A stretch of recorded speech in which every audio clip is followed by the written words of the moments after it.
खबरों की। लोकसभा चुनाव को देखते हुए संयुक्त निर्वाचन अधिकारी नमामि बंसल की तरफ से निर्वाचन से जुड़ी हुई जानकारी साझा की गई।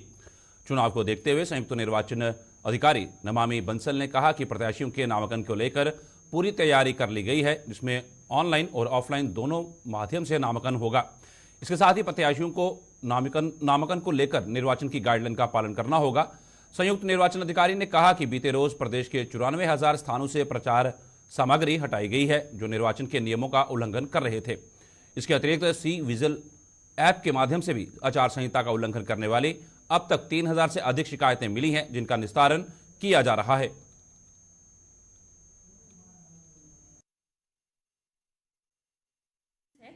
सभी आरओ मुख्यालय पर, यानी कि जो हमारी 5 संसदीय निर्वाचन क्षेत्र हैं, उनमें मुख्यालय पर नामांकन हेतु पहले ही पब्लिक नोटिस 10 बजे से पूर्व चस्पा कर दिया जाएगा और उसके बाद 11 से लेकर 3 बजे तक नामांकन की प्रक्रिया प्रतिदिन 27 तारीख तक चलेगी, एक्सेप्ट ऑफ पब्लिक हॉलीडेज, यानी कि जो बीच में एक अवकाश है होली का, उसको छोड़कर। इस अवधि में कुछ रूल्स रहेंगे जो संबंधित प्रत्याशी हैं उनसे रिलेटेड, तो उनके बारे में थोड़ा संक्षेप में हम बता देते हैं। जो चेकलिस्ट है डॉक्यूमेंट्स की, जैसे कि फॉर्म ए, बी, एफिडेविट और सिक्योरिटी डिपॉजिट का प्रूफ आदि, वो ऑलरेडी नोटिफाइड है, बताई गई है। और इस नामांकन प्रक्रिया को करने के लिए suvidha.eci.gov.in एक ऑनलाइन पोर्टल की व्यवस्था भी है। इसमें भी यही प्रक्रिया है कि मोबाइल नंबर के द्वारा OTP के ज़रिए रजिस्ट्रेशन करने के पश्चात सारी डिटेल्स को फिल किया जा सकता है संबंधित कैंडिडेट द्वारा, और कैंडिडेट अपनी डिटेल्स को फिल करने के पश्चात जो रिक्विजिट डॉक्यूमेंट्स हैं उनको अपलोड करने के बाद उसका एक कॉपी डाउनलोड कर सकते हैं। उसी पोर्टल में वो समय और तिथि ऑप्ट कर सकते हैं, जिस पर कि वो जाकर फिजिकली उसको आरओ मुख्यालय में जमा कराएंगे। इसके अलावा जो परिधि रहेगी वहाँ पर 100 मीटर के दायरे में व्हीकल्स अलाउड नहीं होंगे, वहाँ तक भी मात्र 3 व्हीकल्स ही अलाउड होंगे प्रति प्रत्याशी। पूरी सुरक्षा और वो सारी चीज़ें वहाँ पर व्यवस्था ऑलरेडी उसके लिए प्लानिंग कर ली गई है। अपार्ट फ्रॉम नॉमिनेशन, हमारे जो डेली लॉ एंड ऑर्डर और MCC एनफोर्समेंट की कार्रवाई जो भी चल रही है, उसमें भी आगे प्रगति आई है। जो हमने कल आपको सूचित किया था कि जो हमारी जितने पब्लिक एरियाज़ हैं और सरकारी और निजी संस्थान हैं जिसमें से कि प्रचार सामग्री को हटाने की कार्रवाई चल रही है, उसमें अब वो संख्या लगभग 94,000 तक पहुंच गई है। इसके अलावा जो हमारे शस्त्रों की संख्या थी, उसमें भी अब तक लगभग 10,000 से ज़्यादा, 10,900 के करीब शस्त्र जो हैं वो डिपॉजिट कराए जा चुके हैं और लगातार ये कार्रवाई अभी भी चल रही है। उसके अलावा एक जो हमारा सी विजिल ऐप है, जिसमें कि MCC के वायलेशन के केसेस रिपोर्ट किए जा सकते हैं किसी भी नागरिक के द्वारा, और बहुत ही ईजी टू ऑपरेट ये ऐप है। इस सी विजिल ऐप में भी आदर्श आचार संहिता के उल्लंघन के अब तक 3,066 मामले निस्तारित किए जा चुके हैं। इसमें से लगभग 2,800 मामले सही पाए गए, 2,800 शिकायतें सही पाई गई और उन पर यथासमय कार्रवाई करते हुए उन्हें निस्तारित किया गया। कि एपिक कार्ड नेसेसरी नहीं है मतदान के लिए, उसके अलावा भी 12 आइडेंटिटी प्रूफ्स हैं जो यूज़ किए जा सकते हैं। आवश्यक ये है कि इलेक्टोरल रोल में आपका नाम हो। जो टीनेजर होते हैं ना, उनको थोड़ा उत्साह होता है कि उनके पास बिल्कुल, ये I agree and we are making sure, हम लोग पूरा प्रयास कर रहे हैं कि ये उन तक पहुंच जाएंगे ससमय। इसमें अधिकतर तो यही थी प्रचार सामग्री के संबंध में, लगभग 2,200 कुछ हमारी शिकायतें उसी प्रकार की थी, और अन्य 650 के आसपास ये करीब 20 हेड्स हैं इसमें कि किस किस तरह की शिकायतें हो सकती हैं, कैंपेनिंग से संबंधित, प्रचार सामग्री से संबंधित, उसके अलावा विभिन्न प्रकार की शिकायतें हैं। तो मुख्य जो 2 कैटेगरीज में शिकायतें रिसीव हुई हैं वो यही है, प्रचार सामग्री के रिमूवल से रिलेटेड एंड अदर्स में, जिसमें कि मोस्टली जो सीजर वगैरह है उनसे संबंधित क्वेरीज हैं। नहीं, वेरी गुड क्वेरी। आपने बहुत ही जन सामान्य की एक जो बहुत आम समस्या है उसको आपने उजागर किया। ये इशू है कि एपिक कार्ड की डिलीवरी में अभी हम लोगों को, क्योंकि एपिक कार्ड अभी भी छप रहे हैं और क्योंकि फॉर्म्स का भी निस्तारण अभी लगातार जारी है, जो स्पेशल समरी रिवीजन हुआ उसके बाद जो फाइनल अभी ड्राफ्ट रोल के बाद फाइनल रोल बना, उसमें नए नाम जितने जुड़े हैं जिनमें संशोधन हुआ है उनके एपिक प्रिंटिंग के प्रक्रिया को करते हुए अभी 19 मार्च तक हमें वो कार्ड्स मिलकर यहाँ मुख्यालय में प्राप्त हो रहे हैं और अब हम इनके बंटवारे की प्रक्रिया को करवा रहे हैं। तो अभी ये बात सही है कि प्रक्रिया गतिमान है, परंतु ये सुनिश्चित किया जाएगा कि ससमय सभी मतदाताओं को उनके एपिक कार्ड्स पहुंचाए जाएं। की जाती है जो कि एआरओ संबंधित के द्वारा की जाती है। इसमें टाइम बाउंड मैनर में जैसे ही ये शिकायत आती है कंट्रोल रूम से, इसको कंसर्निंग को अलॉट करते हुए इसका पूरा एक मैकेनिज्म है, 100 मिनट्स में इसका निस्तारण किया जाना होता है। आगामी लोकसभा चुनाव में निर्वाचन आयोग द्वारा दिव्यांग व 85 वर्ष से अधिक उम्र के मतदाताओं को पोस्टल बैलेट के जरिए घर से मतदान करने का ऑप्शन दिया गया है। हल्द्वानी के जिला निर्वाचन विभाग ने इसकी तैयारी शुरू कर दी है। हल्द्वानी नगर निगम सभागार में एआरओ हल्द्वानी ने सभी बीएलओ की बैठक लेकर दिव्यांग व बुजुर्ग मतदाताओं के लिए फॉर्म नंबर 12D के संबंध में जानकारी देते हुए घरों से पोस्टल बैलेट के जरिए मतदान करने वाले मतदाताओं को पूरी जानकारी देने के निर्देश दिए। उन्होंने बताया कि इस बार पूरे देश में यह व्यवस्था पहली बार लागू होने जा रही है। दिव्यांग व 85 वर्ष से अधिक के मतदाता अगर मतदान केंद्र पर नहीं जाना चाहते तो उनके घरों पर जाकर उनका वोट पंजीकृत किया जाएगा। उन्होंने बताया कि इसके लिए चुनावी ड्यूटी में लगे कर्मचारियों को प्रशिक्षण दिया गया है।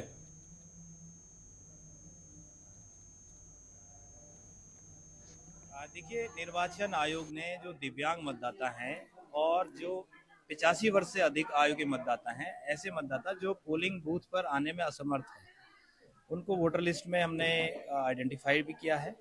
बीएलओस को ये इसलिए बुलाया गया था कि उनके लिए एक स्पेशल व्यवस्था की गई है ऐसे मतदाताओं को अपना मत का उपयोग करने के लिए, मताधिकार का प्रयोग करने के लिए, कि वो पोस्टल बैलेट के माध्यम से मत दे सकते हैं।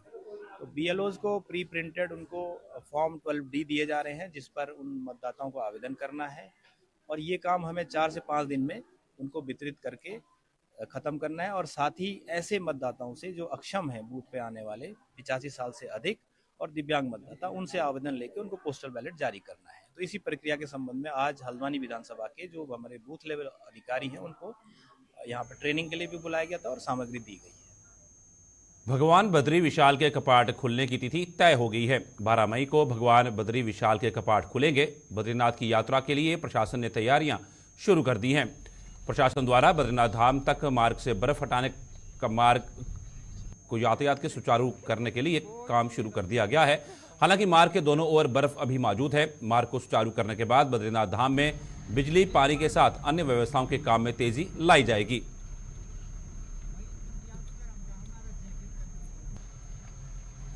लोकसभा चुनाव की तारीखों का ऐलान होने के साथ ही सत्ता संग्राम का बिगुल बज चुका है। ऐसे में उत्तराखंड में बीजेपी के हैट्रिक लगाने के लिए सियासी दल कमर कस चुके हैं। भाजपा भी लोकसभा चुनाव में अपने संगठन के हर मोर्चे को मजबूत कर रही है। उत्तराखंड वक्फ बोर्ड के अध्यक्ष शादाब शम्स का कहना है कि भाजपा प्रदेश अध्यक्ष महेंद्र भट्ट की अध्यक्षता में प्रदेश कार्यालय में अल्पसंख्यक के साथ वरिष्ठ नेताओं के साथ बैठक हुई है। इस बैठक में मुस्लिम समाज के वरिष्ठ लीडरों और कांग्रेस की विचारधारा से आहत होने वालों को भाजपा से जोड़ने की जिम्मेदारी दी गई है। मुख्यमंत्री पुष्कर सिंह धामी के नेतृत्व में मुस्लिम समाज के कई बड़े चेहरे बीजेपी में जुड़ेंगे और बीजेपी को ऐतिहासिक जीत दिलाने के लिए मुस्लिम समाज की भूमिका अहम रहेगी। बैठक में उत्तराखंड वक्फ बोर्ड के अध्यक्ष शादाब शम्स भी मौजूद थे। हमारी प्रातःकाल अल्पसंख्यक मोर्चे के जो हमारे दायित्वधारी हैं और ऐसे वरिष्ठ नेता हैं उनका मेरा बैठना हुआ है। और क्योंकि भविष्य के अंदर अनेकों ऐसे बूथ हैं जिन बूथों पर अल्पसंख्यक मतदाता बड़ी संख्या में है, हमने कैटेगरीज के हिसाब से उन नेताओं को लगभग 200 बूथ, एक व्यक्ति को एक बूथ, उस बूथ की जीत की दृष्टि से और पार्टी का संदेश, मोदी जी का संदेश, मुस्लिम धामी जी कार्यों की जानकारी, लाभार्थी संपर्क, इस सारे विषय की जानकारी मैंने उनके आगे रखी। माननीय प्रदेश अध्यक्ष जी द्वारा प्रदेश कार्यालय में एक अल्पसंख्यक खासकर मुस्लिम समाज के लोगों के साथ जो दायित्वधारी हैं, जो वरिष्ठ नेता हैं, उनके साथ एक बैठक की गई जिसमें मुस्लिम समाज के जो वरिष्ठ लीडरशिप है, जो कांग्रेस से आहत है, जो राष्ट्रवादी विचारधारा से ओतप्रोत है, ऐसे लोग जो भारतीय जनता पार्टी से इस विचारधारा से जुड़ना चाहते हैं, उनको जोड़ने का जिम्मेदारी दी है। और बहुत जल्द युवा मुख्यमंत्री पुष्कर सिंह धामी जी के नेतृत्व में मुस्लिम समाज के कई बड़े चेहरे जो सैकड़ों की तादाद में होंगे, जो समाज के प्रतिष्ठित लोग होंगे, उन लोगों को भारतीय जनता पार्टी से बहुत जल्द जोड़ने की जिम्मेदारी ये दी गई है। और मुझे उम्मीद है कि अब सबका साथ, सबका विकास, सबका विश्वास आपको देवभूमि उत्तराखंड में चरितार्थ होता हुआ और ज़्यादा ताकत के साथ नजर आएगा। मुस्लिम समाज एक बहुत बड़ी भूमिका में इस बार भारतीय जनता पार्टी को ऐतिहासिक जीत दिलाने में एक बड़ा रोल प्ले करते हुए नजर आने वाला है। अल्मोड़ा संसदीय क्षेत्र से भाजपा प्रत्याशी एवं पूर्व केंद्रीय राज्य मंत्री अजय टम्टा रामनगर में पार्टी के लोकसभा चुनाव कार्यालय पहुंचे, जहां स्थानीय विधायक दीवान सिंह बिष्ट सहित भाजपा कार्यकर्ताओं ने उनका जोरदार स्वागत किया। इस दौरान अजय टम्टा ने केंद्र सरकार की योजनाओं की जानकारी कार्यकर्ताओं को देते हुए कहा कि ये चुनाव विकास के विजन को लेकर लड़ा जा रहा है। उन्होंने कहा कि आज देश की जनता प्रधानमंत्री नरेंद्र मोदी और केंद्र सरकार की योजनाओं से प्रभावित होकर भाजपा के साथ खड़ी है। उन्होंने कहा कि कांग्रेस ने केवल देश की जनता को ठगने के साथ ही वोट बैंक के रूप में इस्तेमाल किया। अजय टम्टा ने कहा कि आज कांग्रेस के वरिष्ठ नेता भी कांग्रेस की नीतियों से परेशान होकर भाजपा में शामिल हो रहे हैं।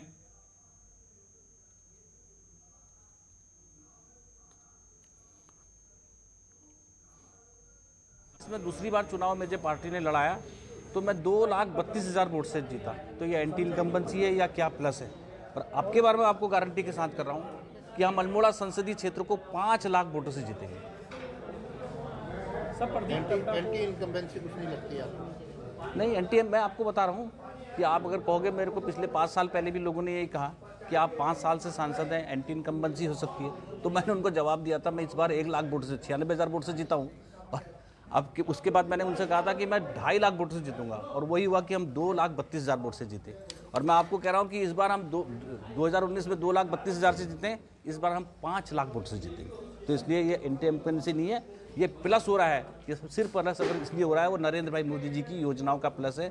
गरीब आम जनमानस को जो वर्षों से बाढ़ जो हो रहा था, जिसको लगता था बिजली कब आएगी, पानी कब आएगा, मुझे छत कब मिलेगी, मुझे राशन कब मिलेगा, मुझे किसान सम्मान कब मिलेगा, मुझे आयुष्मान का लाभ दे करके मेरे को जीवन कैसे बचेगा, ऐसी सारी योजनाओं का लाभ हर एक कार्यकर्ता ले रहा है। जो उसकी मूलभूत सुविधाएं उनका समाधान हुआ है, गांव-गांव तक सड़कें पहुंची है, हमारे रेल मार्ग चौड़े, हमारे रेल मार्ग बड़े हैं।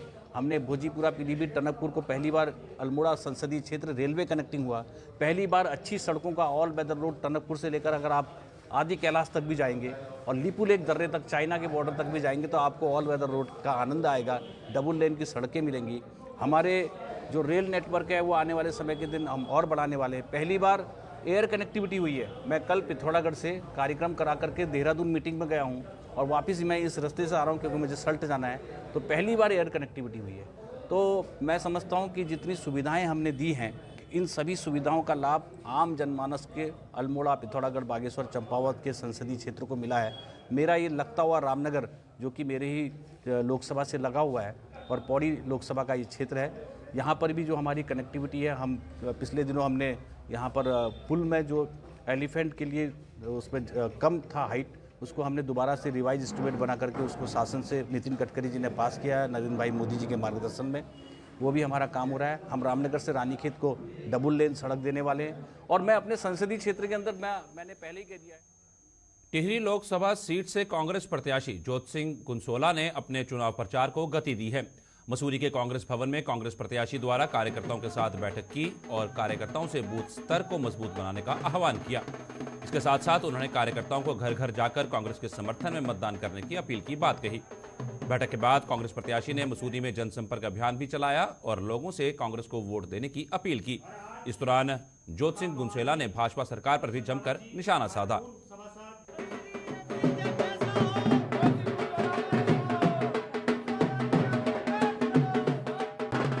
कांग्रेस कार्यकर्ताओं का, इंडिया अलायंस के साथियों का, जनता का, पत्रकारों का अथाह प्रेम नौजवानों से लेकर महिलाओं तक का मिल रहा है।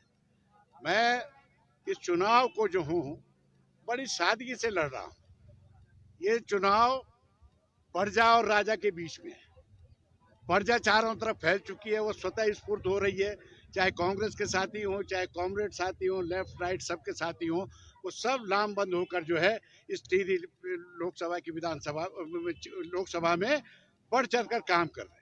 इसका अंजाम मैं चंबा गया था, नई टिहरी गया था, कार्यकर्ताओं में बहुत अति उत्साह और उल्लास है, जो जन जन तक जाकर जो है इसको परिवर्तन की लहर में डालेंगे। वही उत्साह जो है इस मसूरी में भी दिखाई दे रहा है। मैं आज मसूरी में आया था तो मैं सबसे पहले तो मैंने श्रद्धा सुमन अर्पित किए उन शहादतों को, उन आंदोलनकारी शहीदों को जिनकी वजह से हम आज यहाँ खड़े हैं। राज्य बना उनकी वजह से, हम उनको शहादत और आंदोलनकारियों को तो मैं नमन करता हूँ। इसके लिए मैं बाद में अलग से बात करूंगा। बहुत सारे बड़े नुकसान होता है लेकिन उसकी भी भरपाई जनता करेगी, क्योंकि जनता की अदालत है, उनके और मेरे जाने से आने से नहीं होने का। जनता इस समय बहुत विमुख हो चुकी है। जनता सवाल पूछने लग गई है कि इस महंगाई का जवाबदार जिम्मेदार कौन है। ये जो रोजगार और बेरोजगारी की बात की जा रही है, नौजवान खाली घूम रहा है, इसका जवाबदार कौन है? सरकार है ना, डबल इंजन की सरकार है, कौन जवाब देगा? खाली मन की बात करने से थोड़ी हो जाता है कि आप खाली मन की बात करेंगे। अरे उन सवालों को देखिए, उनका जवाब दीजिए, निस्तारण कीजिए। अंकिता भंडारी का जो है उस बेचारी का न्याय, परिवार को न्याय नहीं मिल रहा है, महिलाओं के साथ अत्याचार हो रहा है, नौजवान बेरोजगार है। अब इसके सवाल को जवाब कांग्रेस तो नहीं देगी, जनता भी नहीं देगी, लेकिन देगी कौन? जो सत्ता में बैठे हुए लोग हैं, उनको जवाब देना पड़ेगा। और आज हम सब जनता की अदालत में जा रहे हैं। विधायक जी, आजकल ठीक है, जन भावनाएं हैं, लोग डाल रहे हैं, किसी की भावना है कि राजा। उत्तराखंड कांग्रेस ने राज्य के कार्यवाहक डीजीपी अभिनव कुमार को तत्काल हटाने की मांग की है।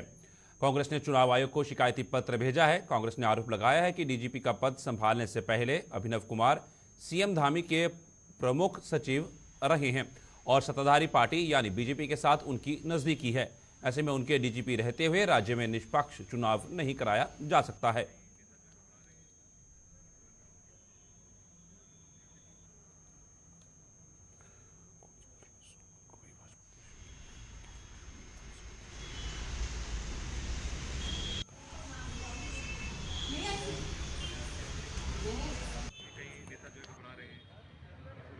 हम बहुत आभार व्यक्त करना चाहते हैं केंद्रीय चुनाव आयोग का, जिन्होंने उत्तराखंड के गृह सचिव शैलेश बगोली को पदमुक्त करने की बात कही है, उनको दूसरी जिम्मेदारी देने की बात कही है। लेकिन साथ ही साथ हम ये कहना चाहते हैं कि यहाँ के कार्यवाहक जो डीजीपी हैं अभिनव कुमार, हमें पूरा शक है कि वो निष्पक्ष नहीं होने देंगे चुनाव को, वो मैनिपुलेट करेंगे चुनाव नतीजों को, क्योंकि वो पुष्कर सिंह धामी के राइट हैंड है, किचन कैबिनेट के आदमी हैं और लगातार अपने सत्ता का या अपने पद का दुरुपयोग करते चले आ रहे हैं। दूसरी बात चौंकाने वाली मैं ये बताना चाहती हूँ कि अभिनव कुमार जो है उत्तराखंड कैडर के हैं ही नहीं, वो उत्तर प्रदेश कैडर के हैं। ट्रिब्यूनल में उन्होंने केस डाला था, 2014 में उनके खिलाफ जो है जजमेंट आया और वो हार गए केस, लेकिन उनके पास ऑप्शन था कि वो दोबारा जा सकते थे, अपना केस डाल सकते थे, उन्होंने आज तक नहीं डाला है।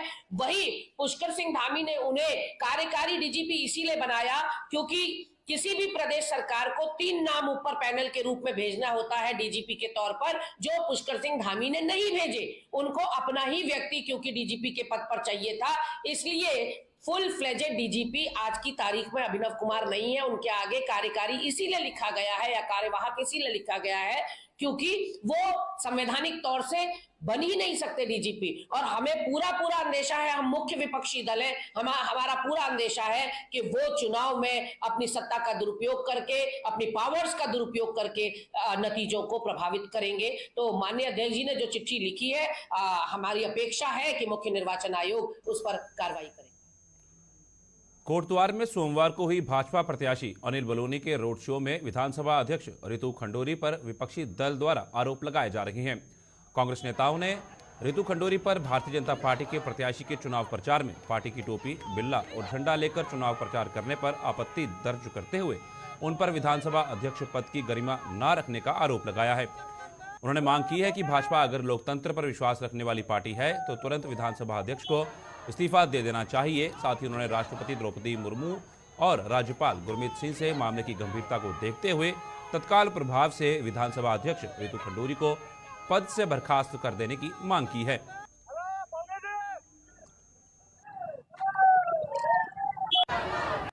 भारतीय जनता पार्टी चुनाव जीतने के लिए सभी धर्म और कर्म को ताक पर रख सकती है।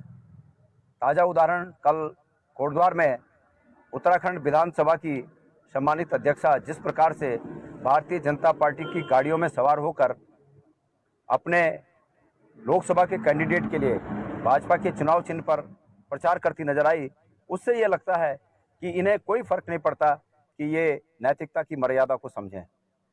मैं इन्हें नैतिकता का पाठ पढ़ाना चाहता हूं और अगर ये वाकई लोकतंत्र में विश्वास करते हैं तो इन्हें तत्काल पद से इस्तीफा देना चाहिए और अगर ये इस्तीफा न दे तो महामहिम श्री राज्यपाल या भारत की महामहिम राष्ट्रपति जी इस बात का संज्ञान लें और तत्काल इन्हें उस पद से बर्खास्त करें। प्रथम एजुकेशन फाउंडेशन द्वारा शिक्षा के क्षेत्र में ग्रामीण क्षेत्र के स्कूली बच्चों के लिए समय समय पर अलग अलग गतिविधियां की जाती हैं।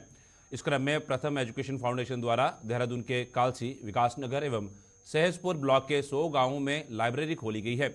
कालसी ब्लॉक के विवास नहरी गांव में लाइब्रेरी के उद्घाटन खंड शिक्षा अधिकारी भुवनेश्वर प्रसाद, कनिष्ठ प्रमुख रितेश असवाल, प्रधानाचार्य राकेश राणा, ग्राम प्रधान व युवा मोर्चा उपाध्यक्ष रवि वर्मा के द्वारा किया गया।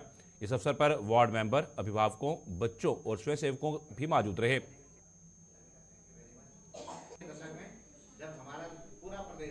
तो हमारा उद्देश्य है कि बच्चे खुद से स्वयं से पढ़े बच्चे और अपना एक समूह में ग्रुप स्टडी करें और एक जो हैबिट होती है पढ़ने की, पहले तो ये होता था कि नॉर्मली स्कूल में पढ़ाई होती थी, बट अब एक ग्रुप स्टडी के साथ साथ सेल्फ स्टडी भी यहाँ पे कर सके हो, ये हमारा मकसद है यहाँ पे। और गांव में पढ़ता हुआ माहौल बने, ये मकसद। कितने समय से चल रहा है आप लोगों का? हमारा यहाँ पे वैसे तो टाइम हो गया, बट यहाँ पे विकासनगर ब्लॉक पे यहाँ पे पिछले 5 साल से हमारा काम चल रहा है। कालसी ब्लॉक में? कालसी ब्लॉक में।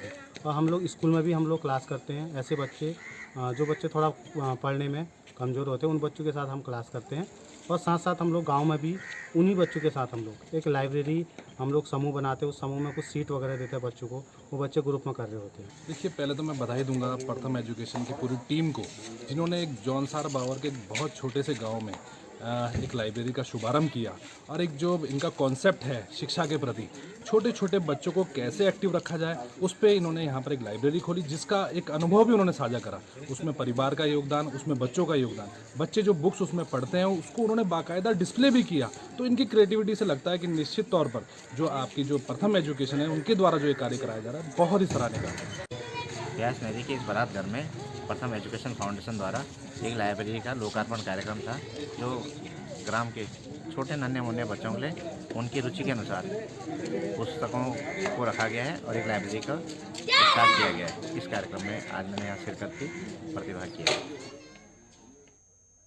ढोलक के बिना जहां नाच गाना मुमकिन नहीं हो सकता, वहीं ढोलक के बिना लोकगीतों की कल्पना भी नहीं की जा सकती। लोकगीत हो या फिर शादी विवाह के समारोह, खुशी महफिल हो या फिर होली का जश्न, ढोलक के बिना हर जश्न का रंग फीका ही रहता है। होली के जश्न में रंगों के साथ संगीत सुर शामिल करने के उद्देश्य से आजकल अल्मोड़ा में हर जगह ढोलक बेचने वाले नजर आ रहे हैं। सांस्कृतिक नगरी अल्मोड़ा हर वर्ष होली के पर्व पर इसी तरह ढोलक बेचने में जहां सालों के पुराने ढोलक की मरम्मत करते हैं, वहीं नए ढोलक भी बेचते हैं। हल्द्वानी से आए ढोलक के कारोबारी मोहम्मद हकीक के अनुसार वे 15-16 सालों से अल्मोड़ा आ रहे हैं। इससे पहले उनके पिता 40 सालों से ढोलक बेचने के लिए यहाँ आते रहे हैं।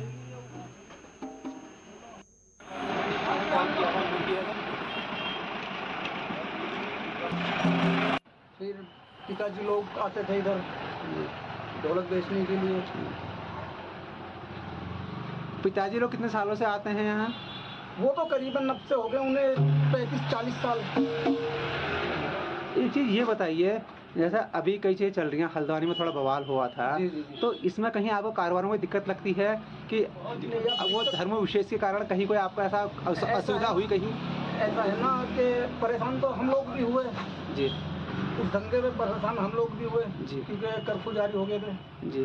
तो खैर खास दिक्कत हमें इतनी नहीं हुई, 2-4 दिन की दिक्कत हुई, फिर खाना वाना का सामान आने लगा वहाँ ना, वो ठीक है, वो अलग बात हो गई। उसके जैसे आप यहाँ ढोलक का काम करते हैं, लोगों के घर घर जाते हैं, तो यहाँ लोगों का व्यवहार कैसा आपके प्रति? नहीं, बहुत अच्छा व्यवहार है यहाँ, बहुत अच्छा व्यवहार है। अभी तक के 15-16 साल से हमें कोई दिक्कत तो नहीं हुई इधर।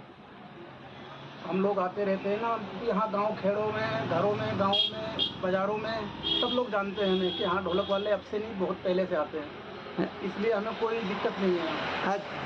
अभी होलियों में आपने पहाड़ किया, उसके बाद साल भर पूरी रोजी की दिक्कत रहती है, तो उसका आप इंतजाम कैसे करते हैं? रोजगार क्या रहता है? सर रोजगार हमारा 12 महीने का यही काम है, हम अपना जैसे तैसे करके अपना काम चलाते हैं। हल्द्वानी में कालाढूंगी रोड पर एक स्कूल वैन में आग लगने से हड़कंप मच गया। गनीमत ये रही कि स्कूल वैन में कोई भी बच्चा सवार नहीं था।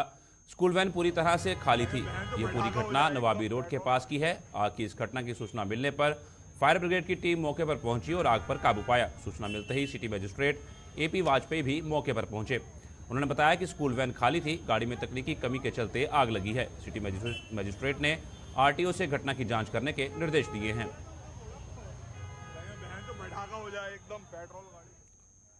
लोकसभा चुनाव की घोषणा होने के बाद देश भर में आदर्श आचार संहिता लागू हो गई है। इसी को लेकर किच्छा में आज उप जिलाधिकारी कौस्तुभ मिश्रा के नेतृत्व में फ्लैग मार्च निकाला गया।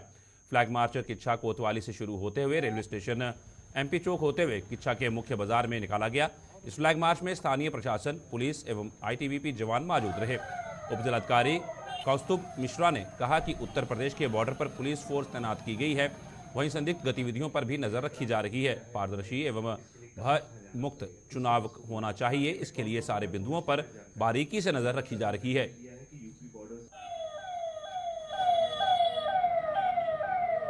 ये सभी को बताना चाहूँगा कि वर्तमान समय में ITBP की उत्तराखंड में लगभग 10 कंपनियां तैनात हैं विभिन्न जगहों पर, जहां पे नाका duty, flag march, area domination की जो है ड्यूटियां हमारे बल के द्वारा की जा रही हैं, और जिसमें जो है एडमिनिस्ट्रेशन का और पुलिस का भरपूर सहयोग है।